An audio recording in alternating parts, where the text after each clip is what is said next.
তো আজকে আমরা একটা ইন্টিগ্রেশন সলভ করব। তো ফার্স্টে আমরা ইন্টিগ্রেশনটা দেখি।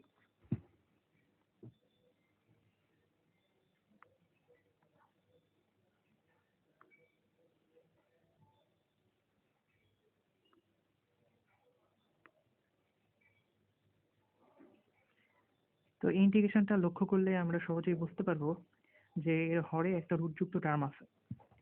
এই ধরনের ইন্টিগ্রেশন যদি আমরা দেখি তাহলে আমাদের রুটযুক্ত যে হরটা আছে সেটাকে আমরা জেড ধরে নেব। সেটা জেড ধরতে পারি, আমি টি ধরতে পারি। এবং এটা কেন ধরলাম? কারণ হলো সাধারণত কোনো একটা টার্মে যদি টার্মের যে হরটা আছে সেই হরটা যদি রুটযুক্ত হয় তাহলে সেটাকে একটু কমপ্লেক্স মনে হয়।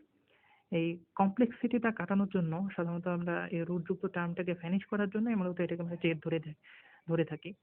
কেন জেড ধরলাম এটা আমরা এবার দেখার চেষ্টা করি। তো দেখা যাচ্ছে রুট x+4 এটাকে যদি আমরা জেড ধরি এবং এই রুটকে যদি আমরা ডান পাশে নিয়ে যাই তাহলে হয় x+4 = z²। এবং একে যদি আমরা উভয় পক্ষকে x এর সাপেক্ষে ডিফারেন্সিয়েশন করি তাহলে হয় dx = 2z dz।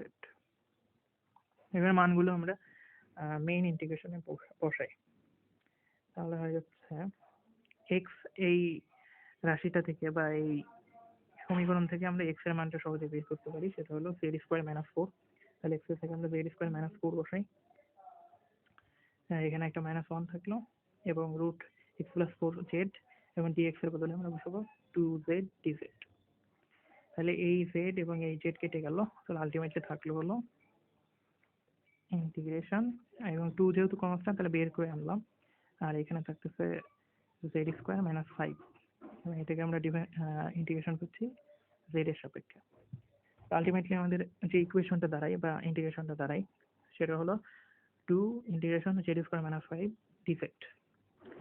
তো আমরা পরবর্তী পেজে যাই। তো তারপরে আমাদের যে সিম্পল যে ইন্টিগ্রেশনটা থাকে সেটা হলো 2 z² - 5